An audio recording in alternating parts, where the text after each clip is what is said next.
मैं बिन कपड़ों के बेड के साथ बंधी हुई थी। जैसे ही मुझे होश आया तो मेरा अंग अंग दर्द कर रहा था। दर्द से पूरा जिस्म टूटने लगा था। मेरी ऐसी हालत देखकर मैं एकदम से चिल्लाने लगी। मैं तो एक अच्छे किरदार की लड़की थी, सादगी में रहने वाली लड़की थी। मेरे सामने दिवेश बैठा हुआ था, जिसे देखकर मैं और ज्यादा चीखने लगी। वह मेरे अंग अंग को देख चुका था। वह मेरी इज्जत के साथ खेल चुका था। वह यहाँ सोफे पर बैठे हुए सिगरेट का धुआं उड़ा रहा था। वह उठकर मेरे करीब आया और सिगरेट मेरे सीने पर मसलने लगा, जहाँ पर जलने की एक लकीर बन चुकी थी। देखो, तुम मेरे सामने क्यों ऐसे बिन कपड़ों के पड़ी हुई हो? तुम्हारा पूरा जिस्म बिना कपड़ों के मैं देख चुका हूँ। अब छुपाओ मेरी नजरों से अपने जिस्म को। तुम्हारी बेहोशी में मैंने तुम्हारी इज्जत लूटी है। अब चलो, तुम तैयार हो जाओ। अब मैं तुम्हें पूरे होशो हवास में बर्बाद करूंगा। तुम्हारे पूरे जिस्म को मैंने अपनी आंखों में बिठा लिया है। यह कहकर दिवेश फिर से मेरे जिस्म पर लिपट गया। यह उस टाइम की बात है। मैं उस वक्त अपने हालात पर बैठे आंसू बहा रही थी। मैं बराबर रोए जा रही थी। आज तो मैं पूरी की पूरी बर्बाद हो चुकी थी। मेरा इस दुनिया में कोई नहीं था। मैं बिल्कुल अकेली हो गई थी। एक माँ थी, आज वह भी मुझसे दूर हो गई थी। अब तो मेरी आंखों में आंसू के सिवा कुछ भी नहीं बचा था। मैं बिल्कुल इस दुनिया में तन्हा होकर रह गई थी। मेरे आगे पीछे कोई नहीं था। मैंने आज तक अपने रिश्तेदार को भी नहीं देखा था, ना नाना नानी, ना दादा, ना दादी, क्योंकि मेरे मम्मी पापा ने अपने घर से भागकर शादी की थी और अपना जीवन बिता रहे थे। अब बस मेरी आंखों में वीरानी छाई हुई थी। वापस पलटकर घर जाने का जी नहीं कर रहा था। श्मशान में बैठकर अपनी माँ को अग्नि में जलते देखा। मेरा दिल मजबूत हुआ था। यह तो भगवान की तरफ से था। यही सृष्टि की लीला है। एक दिन तो सबको ही जाना है। आत्मा मेरी बहुत दुखी हो रही थी। मन तो कर रहा था माँ के साथ मैं भी चिता पर लेट जाऊं। आज तीसरा दिन हो चुका था, लेकिन मैं यहीं पर बैठी रही। आज मैंने हिम्मत कर ही ली। अपनी आंखों से आंसू साफ किए और दिल ही दिल में कहे जा रही थी कि मुझे इस दुनिया से लड़ना है। मुझे बहादुर बनकर दिखाना है। अब मेरा सहारा इस दुनिया में कोई है ही नहीं। मेरी माँ मुझसे दूर हो गई। मेरे सर से ममता का साया उठ चुका था। मुझे अकेले ही सबसे मुकाबला करना होगा। मुझे हिम्मत करनी होगी। यह कहते मैंने अपने आंखों से आंसू साफ किए और वहां से वापस अपने घर आ गई। मेरा घर भी बिल्कुल अकेला पड़ा हुआ था। मुझे खाने को दौड़ रहा था। अब मुझे उन सब से नहीं लड़ना था। मैंने अपना मोबाइल उठाया। उसमें न्यूज़ देखने लगी ताकि मुझे कोई जॉब मिल सके। फिर मैंने अखबार उठाकर देखा तो उसमें मुझे एक नंबर मिला। वहां पर एक नौकरी की तालिका दी हुई थी। नंबर मिलाते ही मैंने सोच लिया था कि मैं कल ही इंटरव्यू देने के लिए वहां जाऊंगी। अलमारी खोलकर मैं अपने सभी डॉक्यूमेंट इकट्ठा करने लगी। मेरी आंखों में से आंसू बराबर बह रहे थे। मैं उसे बराबर साफ करती। मैं आज आंसू साफ कर देना चाहती थी क्योंकि दोबारा मुझे नहीं रोना था। मेरी आंखों में से आंसू नहीं निकलने चाहिए थे क्योंकि मैं कमजोर बनना नहीं चाहती थी। एक गहरी सांस लेकर मैं अपने आंखों के आंसू साफ किए और अगले दिन नौकरी की तलाश के लिए घर से निकल चुकी थी। मेरी इंग्लिश बहुत अच्छी थी। मैं एक पूजा पाठ वाली धार्मिक लड़की थी। मैं बहुत संस्कारी थी। अपने कपड़ों का बहुत ज्यादा ध्यान रखती थी। मैंने अपना चेहरा छुपा लिया था। बस मजबूरी की वजह से मुझे घर से निकलना पड़ा था, क्योंकि इस भरी दुनिया में बिल्कुल अकेली हो चुकी थी। मेरी माँ मुझसे दूर हो चुकी थी। मेरे इस दुनिया में अब कोई नहीं था। ना भाई, ना बाप, ना बहन, ना कोई रिश्तेदार, सभी मुझसे दूर हो गए थे। मैं बस इस दुनिया में बिल्कुल अकेली रह गई थी। अब मुझे जिंदा रहने के लिए कुछ तो करना ही था। खाना पीना मेरी जरूरत थी जो मुझे नौकरी करके ही पूरी करनी थी। इसलिए मुझे नौकरी की बहुत जरूरत थी। आज मुझे मेरी माँ का एहसान का एहसास बड़ी जोरों से हो रहा था क्योंकि उन्होंने मुझे पराया लिखाया था। मैं ऑफिस के बेंच पर बैठकर वहाँ के बॉस का इंतजार कर रही थी। दिवेश जैसे ही वहाँ दाखिल हुआ उसकी नजरें मुझ पर पड़ी और जैसे ही उसने मुझे देखा तो उसके कदम वहीं जम गए। वह अपना चश्मा उतारकर बड़ी गौर से मुझे देख रहा था। सर से पैर तक अजीब नजरों से मुझे घूर रहा था। उसे पर्दे वाली लड़कियां उसके आसपास कहीं दूर दूर तक नहीं भटकती थी और ना ही कभी ऐसी लड़की इंटरव्यू के लिए उसके ऑफिस में आई थी। मगर दिवेश का दिल उस लड़की को देखकर अजीब तरीके से धड़क रहा था। मेरी खूबसूरत सी आंखों को देखकर उसका दिल एकदम से रुक गया था। फिर वह मुस्कुराते हुए मुझसे कहने लगा, मिस आप यहाँ किस काम से आई हो? उसने मुझसे बड़ी गंभीरता से पूछा था। आपने अखबार में इश्तहार दिया था ना जॉब के लिए, इसलिए मैं यहाँ पर इंटरव्यू देने के लिए आई हूँ। मैं उसे इस तरह नरमी से बोली थी। वह तो मेरी बातों को सुनकर हंस पड़ा था। हंसते हुए कहने लगा, शायद आपने बहुत देर से यह खबर पड़ा है। जॉब के लिए तो हमने सेलेक्ट भी कर लिया है और यह तो 2-3 दिन पहले की बात है। अब मुझे अंदाजा हुआ था, मैंने कोई गलत अखबार देख लिया था। जब मैं यहाँ से उठकर जाने वाली थी कि उसने मुझे रोक लिया और कहा कि आपके लिए मेरे पास एक जॉब है, क्या आप उसके लिए इंटरव्यू दे सकती है? मैंने हाँ में सिर हिलाया तो उसने कहा, मेरे केबिन में आओ। यह कहकर चला गया। मैं भी उसके पीछे पीछे ऑफिस के अंदर दाखिल हो गई। दिवेश बार बार मुझे देख रहा था, मेरी आंखों को बड़े गौर से देख रहा था। मेरी खूबसूरत हुस्न आंखें किसी को भी कातिल कर सकती थी और मैं हमेशा अपनी आंखें झुकाकर रखती थी। मुझे पता था मेरी आंखें खूबसूरत होने के साथ साथ मेरी आंखों में एक कशिश भी छुपी हुई है जो किसी को भी अपना दीवाना कर सकती है। अब दिवेश मेरा इंटरव्यू लेने लगा। कुछ सवाल के बाद मुझसे कहने लगा, चलिए ठीक है, आप कल से ज्वाइन कर सकती है। मुझे तो उसकी बात पर बहुत हैरानी हो रही थी क्योंकि मैंने सुन रखा था कि इतनी बड़ी कंपनी में जॉब मिलना आसान नहीं था, लेकिन यहाँ तो मुझे इतनी आसानी से सिलेक्ट भी कर लिया था। यह मेरे लिए बहुत खुशी की बात थी। मैं मुस्कुराते हुए दिवेश से कहने लगी, बहुत धन्यवाद आपका जो आपने मुझे इस नौकरी के लिए चुना। अगले दिन मैं ऑफिस आ चुकी थी। जो मुझे केबिन दिया हुआ था वहां पर जाकर सीधा केबिन में बैठ गई। लैपटॉप खोला, वहां पर काम करने लगी। जैसे जैसे वक्त बीतने लगा, सब ऑफिस वाले यहाँ से जा चुके थे। मुझे इस बात पर हैरानी हो रही थी। बॉस ने तो मुझसे कहा था कि शाम 5 बजे तक छुट्टी होती है, मगर यहाँ तो सभी लोग इतनी जल्दी जा चुके थे। लेकिन क्यों इतनी जल्दी जा रहे थे? शाम 5 बजे तो छुट्टी होती है ना। धीरे धीरे ऑफिस बिल्कुल खाली हो गया था। दिवेश चलता हुआ मेरे पास आया, कहने लगा, मिस संजना, क्या आपको घर नहीं जाना? आप अभी तक यहाँ क्यों बैठी है? दिवेश की बात सुनकर मुझे हैरानी हुई थी। क्या मतलब कि मैं यहाँ पर बैठी हूँ? आपने तो कहा था कि शाम 5 बजे छुट्टी होती है। तभी वह माफी करते हुए दिवेश कहने लगा, वह शायद मुझसे गलती हो गई थी। शाम 5 बजे नहीं 3 बजे ऑफ हो जाता है। कोई बात नहीं, हम साथ में खाना खा सकते हैं। उसने जैसे ही मुझे खाने की ऑफर की, मैं घबराते हुए एकदम से ना में सिर हिलाने लगी। मैंने नोट किया है, आप दोपहर का खाना भी वापस भिजवा दिया था। एकदम से मैंने कहा, मुझे नहीं खाना। कोई बात नहीं, आपकी मर्जी। और मैं जल्दी से अपना बैग उठाते बाहर चली गई। मुझे दिवेश की हरकतें कुछ अजीब लग रही थी और यहाँ पर दिवेश खड़े होकर दिल ही दिल में यह कह रहा था कि कब तक तुम मुझसे बचोगी? एक ना एक दिन तो मैं तुम्हें अपनी जाल में फंसा ही लूंगा। तुम मुझे पसंद आ गई हो और मैं इतनी जल्दी हार मानने वालों में से नहीं हूँ। मैं तुम्हें हासिल करके ही रहूंगा। वह खुद के साथ बातों में लगा हुआ था। उसके होठों पर एक शैतानी मुस्कुराहट छाई हुई थी। उसे खुद ही नहीं पता था कि वह मेरे साथ क्या करने वाला है, लेकिन उसे मैं पसंद आ गई थी।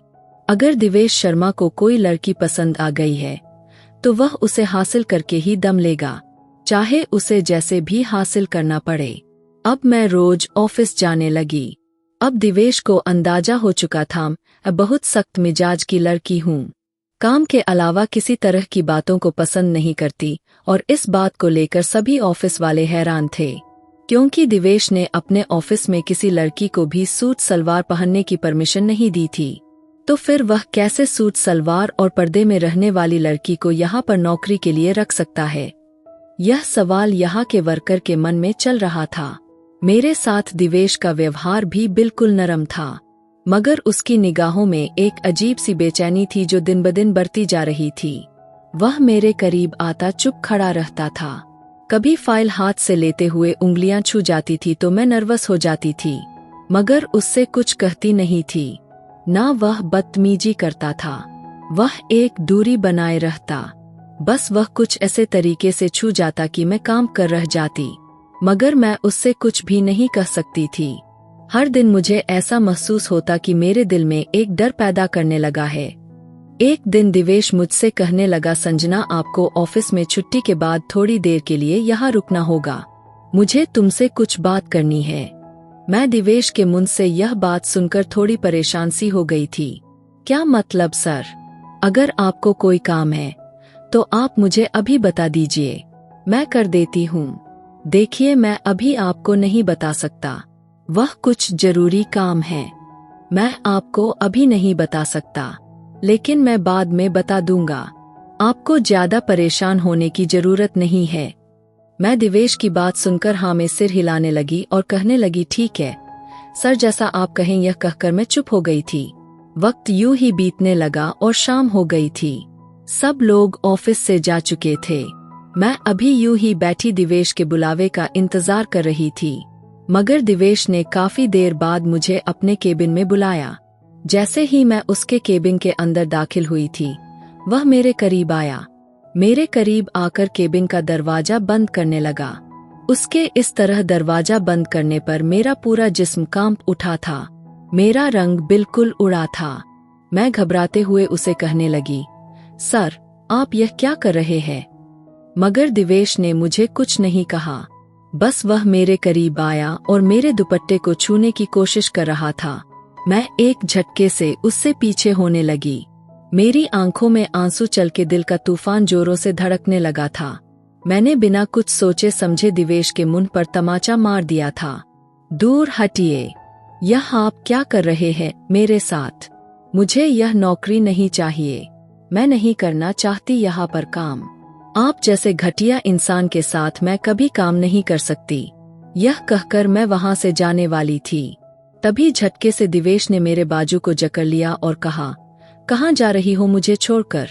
मैं आपको एहसास दिलाना चाहता हूँ कि मैं आपको पसंद करता हूँ और मैं आपसे मोहब्बत करने लगा हूँ। वह कुछ मोहब्बत भरे अंदाज में बोल रहा था, लेकिन मैंने तभी चीख कर कहा, मैं आपसे नफरत करती हूँ। मैं दोबारा आपके पास आना भी नहीं चाहूंगी। मैं थूकती हूँ आपकी जॉब पर, आपके मुंह पर। आप जैसे घटिया इंसान के साथ मैं एक पल भी नहीं रह सकती। मुझे ऐसी वैसी लड़की मत समझना जो अपनी इज्जत बेचकर अपना काम करती हो। मैं गुस्से से चिल्लाते हुए बोली थी। यह कहते के साथ मेरी आंखों से बराबर आंसू बह रहे थे। इतना कहकर मैं बाहर की तरफ चली गई थी। मेरी आंखों से आंसू रुकने का नाम ही नहीं ले रहे थे। सड़क पर तेज कदम उठाती चलती हुई जा रही थी। अपनी आंखों से बहते आंसू को कंट्रोल करने लगी। मुझे लगता था शायद मेरा यह वहम है। दिवेश ऐसी हरकतें मेरे साथ नहीं करता, मगर दिवेश ने आज पूरा प्रूफ दिया था कि वह एक नंबर का घटिया इंसान है।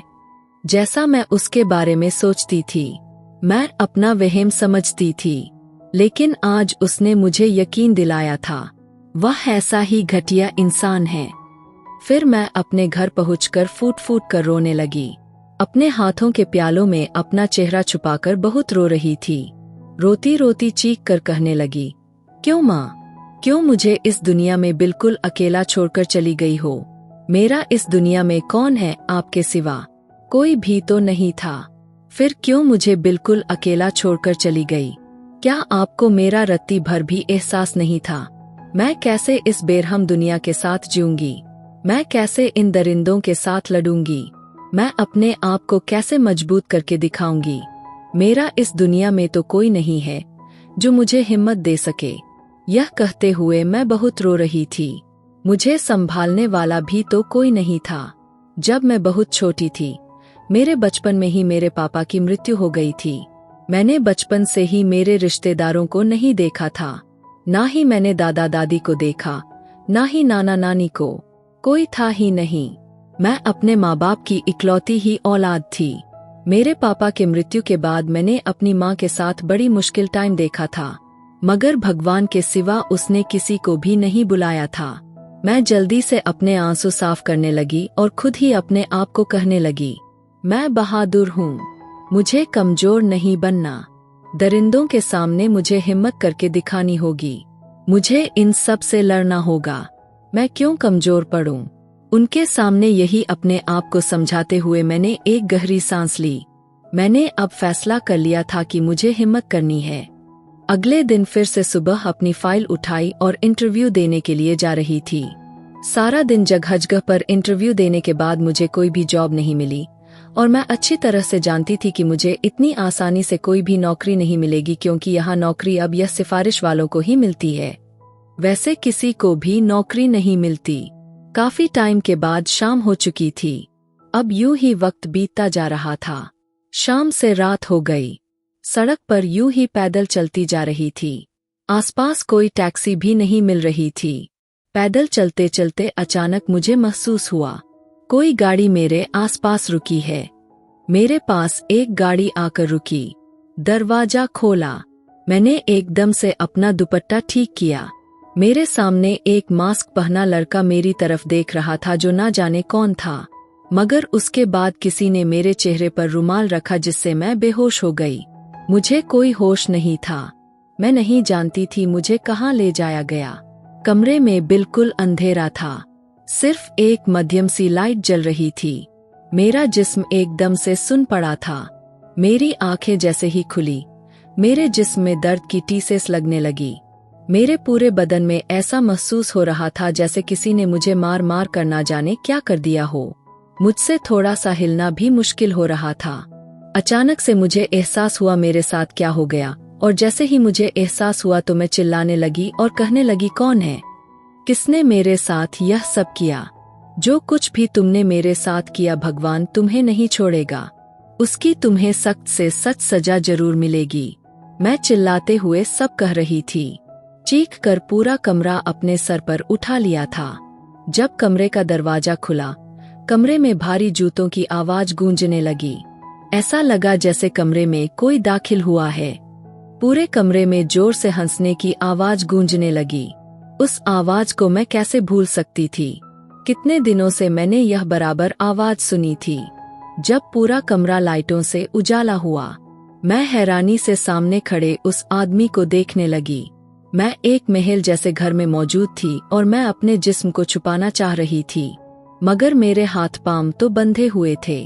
मैं अपने हाथ पांव को हिलाने की कोशिश कर रही थी, अपने आप को छुड़वा रही थी। छोड़ दो मुझे, कौन हो तुम? जलील घटिया इंसान, मुझे यहाँ क्यों लेकर आए हो? मैं बराबर चीख रही थी, चिल्ला रही थी, मगर वह आदमी मुस्कुराता हुआ मेरे करीब आया और मुझसे कहने लगा, क्या हुआ? खत्म हो गई तुम्हारी सारी अकल, तुम्हारा घमंड, और रो रो कर तुम्हारा जी नहीं भरा। इतना घमंड था तुम्हें अपने हुस्न पर और अपनी इज्जत पर, अब तो वह भी बर्बाद हो गया। अब सब कुछ एक मिट्टी में मिलकर रह गया है। और मेरे चेहरे को अपने हाथों से छूता हुआ बोला, लेकिन मैंने एकदम से अपना मुंह छुड़ा लिया। खबरदार, जो तुमने मुझे छूने की कोशिश की तो घटिया इंसान कहीं कि तुमने मेरे साथ क्या किया? मैं दिवेश को देखकर चिल्लाने लगी। वह मुस्कुराते हुए कहने लगा, क्या हो गया मेरी जान? क्यों इतना ज्यादा चीख रही हो? अभी तो मैंने तुम्हारे साथ कुछ किया ही नहीं। अभी तो मुझे तुम्हें बहुत ज्यादा मोहब्बत देनी है। तुम पर अभी सारी मोहब्बतें लुटानी है। मेरे होठों को अपनी उंगलियों से सहलाता हुआ बोला था। मैंने चिल्लाकर कहा, छोड़ दो मुझे। सोच रहा हूँ पहले एक बार में तुम्हारी इज्जत बेहोशी की हालत में लूटी है। अब तुम्हारे पूरे होश हवास में वह सब करूँगा और तुम्हें मजा चखाऊंगा। मैं क्या कुछ कर सकता हूँ तुम्हारे साथ? तुमने मुझे ठुकराया था, तुमने मुझे थप्पड़ मारा था। तुम्हें नहीं पता उस दिन मैं ऑफिस में तुमसे क्या कहने वाला था। जैसा तुम्हारा घमंड से भरा दिमाग था, मैं वैसे कुछ भी नहीं कहता, लेकिन तुमने मुझे थप्पड़ मार दिया और मेरे घमंड को ठेस पहुंचाई, जिसका बदला तो मैं अब तुमसे ले चुका हूँ। मेरी जान, अब मैं तुमसे शादी करूंगा क्योंकि तुम मुझे बहुत पसंद आई हो। तुम सच में एकदम अनछुई लड़की थी। मुझे बहुत टाइम लगा तुम्हें बर्बाद करने में। अब तो मैं तुम्हें किसी और का होता नहीं देख सकता। अब तुम्हें किसी भी हाल में मुझसे शादी करनी पड़ेगी। तुम सच में एक अच्छी किरदार की लड़की हो और ऐसी लड़कियां बड़ी किस्मत से मिलती है। मेरे चेहरे को अपने हाथों से छूता बोला। अगले ही पल वह मेरे होठ को सहलाने लगा, मेरी गर्दन को देखने लगा, जहां पर बहुत गहरा निशान बना था। बहुत जालिम होना। अब तुम्हें होश में रहते हुए दिखाऊंगा जालिम किसे कहते हैं, और वह तुम बर्दाश्त नहीं कर सकोगी। यह कहते हुए मेरी गर्दन को धीरे धीरे चूमने लगा। वेश का हाथ मेरे जिस्म पर रेंग रहे थे। उसकी ऐसी हरकत पर मेरे तन बदन में आग लग रहे थे। मैं अपने आप को छुड़ाने की कोशिश की, उसके हाथों को झटकने की कोशिश कर रही थी। उसका हाथ ऐसा लग रहा था जैसे मुझे किसी ने खोलती हुई आग में फेंक दिया हो। छोड़ दो मुझे, हाथ मत लगाओ मुझे, प्लीज घटिया इंसान। तुम एक अजनबी हो, तुम मुझे क्यों छू रहे हो? अब की बार मेरी आंखों से मोटे मोटे आंसू बहने लगे। अगर मैं इतना ही घटिया आदमी था, तुम मेरे ऑफिस में जॉब करने क्यों आई थी? इतनी मासूम बनने की क्या जरूरत थी? तुम जैसी मासूम के बारे में अच्छी तरह जानता हूँ। यह कहता उसने जलती सिगरेट मेरे होठों से लगा दिया। मेरे होंठ जलने लगे। अब क्या ख्याल है मेरे बारे में? उसने मेरे होठों को जलाकर फिर से वहां चूमने लगा। कैसा महसूस होगा जब ऐसे आदमी का प्यार तुम्हारे जिस्म पर पड़ेगा तुम्हारे होश में रहते हुए? मेरी मोहब्बत के लिए लड़कियां तड़पती है। छोड़ दो मुझे, मैं किसी कीमत पर भी हार मानने वालों में से नहीं। मैं बराबर चिल्लाते हुए खुद को बचाने की कोशिश कर रही थी, मगर वह मेरे एकदम ऊपर झुक गया। मैं चिल्लाने लगी। वैसे ही रेंगते उंगलियों से मेरी गर्दन पर रखता हुआ मेरे सीने तक लेकर आया था। मत करो भगवान के लिए, यह जुर्म मत करो, मैं मर जाऊंगी। मेरी आंखों से मोटे मोटे आंसू बह रहे थे। मैं चीख रही थी, चिल्ला रही थी, मगर मेरी चीख मेरा चिल्लाना ऐसा लग रहा था सब कुछ बेकार चला जाएगा, क्योंकि वह आदमी दरिंदा बना हुआ था, जिसे मुझ पर जरा सी भी तरस नहीं आ रही थी। जोर जोर से चिल्ला रही थी, रो रही थी जैसे वह मेरी जान निकाल देगा। आखिर मैं बेहोशी की हालत में चली गई। दिवेश ने मुस्कुराते हुए मेरी तरफ देखा। मेरी जान, बहुत अफसोस हुआ, इतनी बुरी हालत मैंने कर दी तुम्हारी। मगर क्या है, ना तुम आराम से मेरी जिंदगी में शामिल हो जाती तो क्या ही हो जाता। तो अपनी जिंदगी में शामिल करने के लिए मुझे किसी से मदद भी नहीं लेनी पड़ती। ना तुम्हारे माँ बाप है, ना तुम्हारे पिता है। एक अकेली लड़की होते हुए भी इतना तुम्हारे अंदर गुरूर पल रहा है। तुमने मुझे थप्पड़ लगा दिया, इतनी औकात थी तुम्हारे अंदर। यह कहते हुए एक बार फिर से मेरे बालों को सहलाने लगा। हसीन तो तुम बहुत हो, खूबसूरत हो। पता है, ऑफिस में तुम्हें देखने के लिए, तुम्हारी एक झलक देखने के लिए मैं तो पागल हो जाता था। लेकिन तुमने अपने इस चेहरे को अपने जवानी से मुझे मिलने नहीं दिया था। पर्दे में छुपा कर रखती थी और मुझे इतना बुरा लगा था। तुम्हारे इस हुस्न को मैं हमेशा अपने सामने देखना चाहता हूँ। यह कहते हुए मेरे चेहरे को छूता कमरे से बाहर चला गया। रात का ना जाने कौन सा पहर था। जब मुझे होश आया, वो मेरे पास ही बैठा हुआ था। कब हाँ करोगी मेरी जान? कब तक यूं ही बगैर शादी के तुम्हें छूता रहूंगा? दिल कर रहा है कि मैं कल सुबह ही तुमसे शादी कर लूं। तुम जैसे इंसान से शादी तो दूर की बात है, मैं तुम जैसे इंसान पर थूकती भी नहीं। चलो फिर कोई बात नहीं मेरी जान, फिर हर रात यूं ही मैं तुम्हारे साथ संबंध बनाता रहूंगा। फिर कैसा महसूस करोगी? वह मुस्कुराते हुए बोलने लगा और उसकी बातें सुनकर मुझे ऐसा महसूस हुआ जैसे किसी ने मुंह पर भरे बाजार में तमाचा मारा हो। मैं ना में सिर हिलाने लगी। तुम नर्क में जाओगे, तुम्हें बहुत बड़ा पाप लगेगा। तुम ऐसा नहीं कर सकते, तुम एक बहुत बड़े पापी इंसान हो। मेरी जान, मुझे तो कोई पछतावा नहीं। और जिस तरह निडर होकर कह रहा था मुझे और ज्यादा तकलीफ होने लगी। मेरा दिल दर्द से फटता जा रहा था। चलो ठीक है, अब मैं सच बताऊं, कल तुम्हें मुझसे शादी करनी होगी। क्या मैं अपना काम शुरू करूं? वो मेरे जैसे जैसे पास आ रहा था। मैं अपने हाथों को खोलने की कोशिश करने लगी ताकि खुद को उससे बचा सकूं। नहीं मेरी जान, इन्हें बिल्कुल नहीं खोलना। यह खुलने वाले स्टाइल में बंधे ही नहीं है। अब बताओ, मुझसे शादी करने के लिए तैयार हो? उसका शब्द अभी भी वहीं का वहीं था। बहुत बुरे अंदाज में पूछने लगा। अब की बार उसने मुझे इतना बेबस कर दिया था कि मैं शादी के लिए तैयार हो गई थी।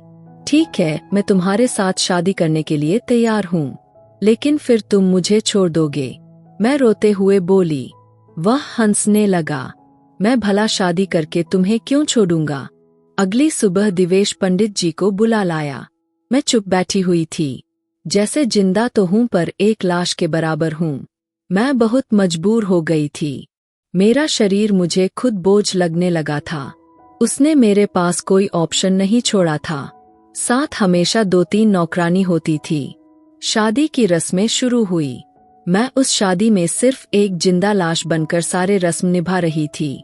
दिवेश तो मुस्कुरा रहा था। सबके जाने के बाद मुस्कुराते हुए कहने लगा, सिर्फ तुम मेरी हो और अब मेरी धर्मपत्नी बन चुकी हो। हर तरफ से मेरी पत्नी हो। मैं तुम पर पूरा हक रखता हूँ। हर दिन मैं तुम्हारे करीब रहूंगा। मेरे गाल को छूते हुए बोला, तुम मेरी हो और मैं तुम्हारा हूँ। यह कहते हुए मेरी आंखों में देखने लगा। अगले ही पल मेरी आंखों पर अपना हंठ रख दिया था। मुझे अपने बाजुओं में उठाता हुआ बिस्तर पर लाया था। आकर मुझे लिटाया। मैं रात होने का इंतजार नहीं कर सकता। तुम्हें पता है मेरे अंदर किस तरह का आग लगा हुआ है। अब बुझने से भी नहीं बुझ रहा। मैं बहुत बेबस इंसान हूँ। मैं जल्दी अपना हक लेने को तैयार रहता हूँ। दूर रहना पसंद नहीं करता। अपनी मनपसंद औरत से तो बिल्कुल भी नहीं। यह कहते हुए मेरे ऊपर अपना पूरा वजन छोड़ा था। मैं अब हार गई थी। अब कुछ भगवान पर छोड़कर अपने आप को उसे सौंप दिया। अपनी आंखें बंद किए लेटी हुई थी। कभी अपनी गर्दन पर तो कभी अपने होठों पर उसकी हैवानियत महसूस करते बेडशीट को हाथों में दबोचती लेटी थी। कमरे की लाइट बुझ चुकी थी। सिर्फ हल्का सा मेरे जिस्म पर रोशनी पड़ रहा था। एक तरफ मैं सिमटी हुई कांपती सांसों के साथ सोने की कोशिश कर रही थी। एक बार फिर से दिवेश मेरे करीब आ गया। मैं पीछे हटने लगी। बेड के पास बनी हुई दीवार के साथ जा लगी। मैं उसे रोकने की कोशिश करने लगी। प्लीज, पहले बहुत तकलीफ में हूँ, मैं रोते हुए बोली थी। वह रात मेरी बड़ी दर्द और परेशानी में बीती थी। सुबह मेरा चेहरा बिल्कुल बेरंग हो चुका था। नहाने खड़ी हुई तो खुद को शीशे में देखकर रो दी। आंखों में निलाहट, होठों पर चुप्पी, चेहरे पर हार नजर आ रही थी। ऐसा कैसे हो सकता है? मेरी जिंदगी में इतनी आसानी से यह हैवान कैसे आ सकता है? मैं तो आज तक कभी खुद को भी मयसर नहीं हुई थी। उसने क्या हाल कर दिया मेरा। अपने सूट को साइड पर करती हुई अपनी गर्दन पर बड़े निशान देखती हुई रोने लगी। आंसू मेरी गर्दन पर बहने लगे। काफी टाइम के बाद फ्रेश होकर बाहर आई।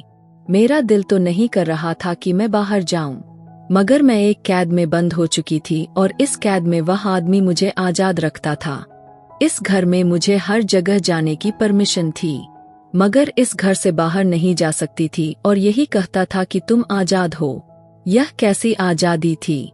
सुबह वह नाश्ते की टेबल पर बैठा चुप से अखबार पढ़ रहा था, जैसे कुछ हुआ ही ना हो। मैं धीमी सी चलती हुई आई। मैं सामने आकर बैठ गई। चलो शाबाश मेरी जान, नाश्ता करो। अभी तुम्हें बहुत ज्यादा ताकत की जरूरत है। नाश्ता नहीं करोगी तो तुम्हें पता है क्या हो जाएगा? कमजोर पड़ जाओगी। अगर कमजोर पड़ जाओगी तो फिर मेरी मोहब्बत कैसे बर्दाश्त कर पाओगी? वह तो मेरे साथ इस तरह की बातें करके मुझे शर्मिंदा कर रहा था। मुझे तो उसकी बातों से ही चिढ़ हो रही थी, लेकिन मैं मजबूर थी। उसके चुंगल में फंस चुकी थी। मेरा इस दुनिया में कोई नहीं था। आज मैं इतनी बड़ी मुसीबत में फंस चुकी थी। दिवेश मुझ पर अपनी मोहब्बतें लुटाता, हर दिन मुझसे अपना हक वसूल करता, तो उसकी मोहब्बत सहन कर करके अब थक चुकी थी। हर रात मुझे उसकी परेशानी सहनी पड़ती। दिन यूं ही बीतते जा रहे थे। दिवेश को मुझसे शादी किए हुए 3 महीने बीत चुके थे, लेकिन अब मेरी हालत काफी खराब हो चुकी थी। मुझे तो अब चक्कर से आ रहे थे। एक रात ऐसे ही दिवेश मुझसे अपना हक वसूल कर रहा था कि एकदम बेहोश हो गई। डर के मारे उसने डॉक्टर को बुलाया और डॉक्टर मेरा चेकअप करने लगी। डॉक्टर ने दिवेश से कहा, मुबारक हो, आपकी पत्नी मां बनने वाली है। दिवेश यह खबर सुनकर खुशी के मारे झूम उठा और जैसे ही मुझे होश आया तो उसने मुझे अपने गले से लगा लिया और कहा, मैं आज बहुत खुश हूँ संजना, तुम मेरे बच्चे की मां बनने वाली हो। लेकिन मैंने सुना था कि मेरे होश उड़ गए। क्या कहा तुमने? मैं मां बनने वाली हूँ। मैं तुम्हारे घटिया खून को अपने कोख में नहीं पाल सकती। मैं तुम्हारे इस खराब खून को कभी भी जन्म नहीं दे सकती। मैं इस बच्चे को इस दुनिया में नहीं ला सकती, वह भी तुम्हारे ही तरह किसी लड़की की जिंदगी बर्बाद ना कर दे। इतना कहना था, दिवेश मुझे बाजू से पकड़कर झकझोर दिया। कहने लगा, तुम्हारी हिम्मत कैसे हुई मेरे बच्चे को घटिया खून कहने की? मैंने तुम्हारे साथ कोई जबरदस्ती नहीं की। मैं तो तुमसे मोहब्बत करता हूँ। मैं तुम्हें देखते ही फैसला कर लिया था, मैं तुम्हें अपनी पत्नी बनाऊंगा। मैं तुम्हारी पत्नी नहीं हूँ, तुमने मुझे जबरदस्ती अपनी पत्नी बना लिया है। मैं तुम्हारा बच्चा नहीं पैदा करूंगी। यह कहते उसने मेरे मुंह पर एक जोरदार तमाचा मारा। मैं एकदम से बेड पर पड़ गई। फिर उसने मुझसे तुरंत माफी मांगी और वहां से चला गया। अब मेरे पास आए उसे 3 दिन हो चुके थे, लेकिन वह मेरे पास बिल्कुल भी नहीं आता था। मुझे अब थोड़ी सी कमजोरी हो रही थी। फिर मैंने खुद ही दिवेश को कॉल की और कहा, मेरी तबीयत ठीक नहीं लग रही। यह सुना था कि दिवेश जल्दी घर आया और मुझे अस्पताल ले गया। अब रोज दिवेश घर तो आता था लेकिन मेरे पास नहीं आता था। एक साथ खाना खाता था, मेरा बहुत ध्यान रखता था, मेरी हर जांच, मेरा हर काम सबसे पहले करता था। इसी तरह 6 महीने बीत गए। मेरे बच्चे के लिए उसने बहुत सारी शॉपिंग की थी। उस दिन मैंने फिर से उसे कॉल किया। दिवेश खुश हो गया और ऑफिस से जल्दी घर चला आया और मुझसे माफी मांगने लगा। अब मैंने भी कोई जवाब नहीं दिया और आज पूरे हक के साथ उसके गले लग गई थी। मैं मानती हूँ दिवेश ने मेरे साथ बहुत गलत किया था, लेकिन वह दिल का बहुत अच्छा था। इसलिए अब मैंने भी फैसला कर लिया था कि मैं अब उसके साथ अपनी खुशहाल जिंदगी बिताऊंगी। अब हम दोनों खुशी खुशी जिंदगी बिता रहे थे और भगवान ने एक चांद सी बेटी से मेरा कोख भर दिया था। मैं कुछ भी जुबान से निकालती तो दिवेश तुरंत पूरा कर देता था। उसने अपने किए की बहुत बार मुझसे माफी मांगी थी, मैंने भी उसे माफ कर दिया था। मेरी बेटी पैदा होने के 2 महीने के बाद मेरी मर्जी से वह मेरे करीब आया था। मैंने भी उसको अपना सब कुछ सौंप दिया था। आज हमारी सच में सुहागरात थी और पहली बार दिवेश के साथ उसके प्यार से बेहाल होकर उसका साथ दे रही थी। वह घड़ी घड़ी मुझसे पूछता था कि तुम ठीक हो। मुझे बिल्कुल फूलों की तरह टच कर रहा था। उसके चुबन से और उसके हाथों के स्पर्श से मैं खुद बेहाल हो गई थी। आज मुझे उसके साथ यह सब करके बहुत सुकून मिल रहा था। आज हम एक जिस्म 2 जान हुए थे। दिवेश तो मेरे साथ यह सब जबरदस्ती कितनी बार कर चुका था, लेकिन आज दिवेश भी मुझे पाकर बहुत खुश था। चाहे दुनिया कुछ भी कहे, लेकिन प्यार तो दोनों तरफ से ही होना बहुत जरूरी है। संजना, मैं तुमसे जबरदस्ती करके बहुत गलत किया था। कोई लड़की ऐसा कभी नहीं चाहेगी, लेकिन संजना मुझे अपने दिल से माफ कर देना। मैं बुरा इंसान नहीं हूँ, सिर्फ तुम्हें पाना चाहता था। मेरा आप लोगों से सवाल है, क्या संजना ने मुझे माफ करके अच्छा किया या गलत? मैं बहुत शर्मिंदा हूँ और मेरी वीडियो आप लोग जहाँ कहीं से भी देखते हैं, कमेंट में अपने शहर और राज्य का नाम जरूर बताइए। मुझे आप लोगों के कमेंट पढ़ने में बहुत आनंद आता है और उन सभी का मैं बहुत बहुत धन्यवाद करना चाहती हूँ जो लोग मेरी वीडियो को देखते हैं, लाइक करते हैं और शेयर करते हैं। अगर आपको आज की कहानी पसंद आई है तो वीडियो को जरूर लाइक कीजिएगा और अपने दोस्तों के साथ शेयर भी कीजिएगा। और हाँ, अगर आपने अभी तक हमारे चैनल को सब्सक्राइब नहीं किया है तो जरूर सब्सक्राइब कर ले। मिलते हैं हम अपनी कल की एक और नई दिलचस्प कहानी के साथ। मुझ पर सदा अपना प्यार और स्नेह बनाए रखें। सभी को मेरा प्यार भरा नमस्कार दोस्तों। खुश रहें, स्वस्थ रहें, मस्त रहें।